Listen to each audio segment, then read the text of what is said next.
Hi, so I got this new knife. It's a Bulldog from Lucky Dog Knife Company.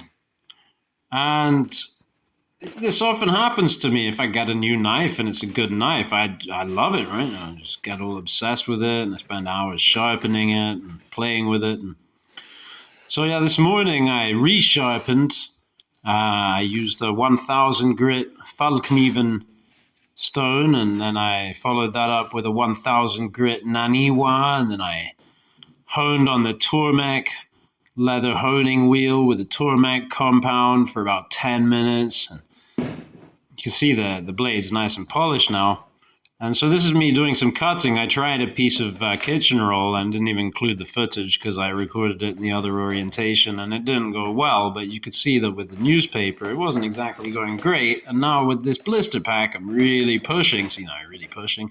Well, once I really push, get a good grip. There we go. Okay, it goes through. Very smooth kind of feeling on the cut there, but not cutting that well, you know. It's not really aggressive, and it was kind of Case Factory edge on a good day on the newspaper there, you know. It was slashing it, but it wasn't feeling great.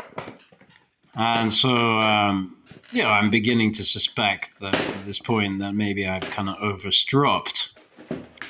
And I would say that is the case. But you can see that the knife is cutting well because of the slicey geometry, and it has a very true apex on it.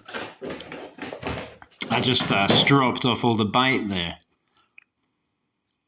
So there you go, looking nice and polished, convexed out, lovely, but just not cutting all that great. And so then something happened off camera, and but yeah, here we go. I mean, I'm still, still kind of able to slash that newspaper, but maybe hanging up a little bit now after the blister pack. So yeah, then something happened off camera, and I managed to get the knife sharper very, very quickly. We'll see how in a second, but this is just me testing out the blister pack, same blister pack again. Zip, see, put some meanness on that edge there. Again, the grip in the left hand is kind of what's defining the thing here. But yeah, that was a very tough blister pack. And oh yeah, I'm gonna go on for a minute here because I wanted to see about this is a good way to dull an edge on this part of a blister pack. You got to figure, that's not kind to a knife edge.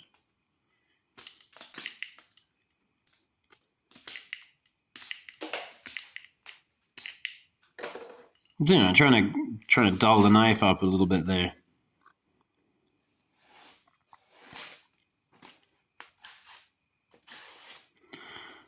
But yeah, still kind of sharp.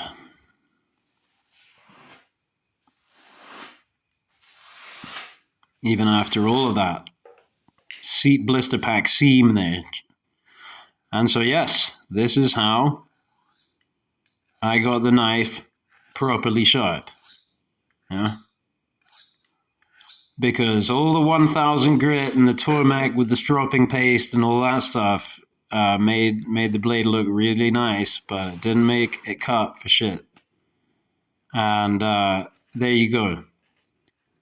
So there's a famous knife tuber. I think I watched one of his videos maybe about 2 years ago, where he explained all the experiments he did with honing steels. And by the way, this is Creeley Blades 1000 grit diamond honing compound on a piece of maple. And that is cigarette paper. It's raw black, which is the ultra fine cigarette paper. Yeah, so this famous knife tuber spoke about how he did all these experiments with the knife steel and looked at the results under his microscope and came to the conclusion that knife steels wreck your edge. So you can see I was still struggling a little bit with that cigarette paper there, yeah?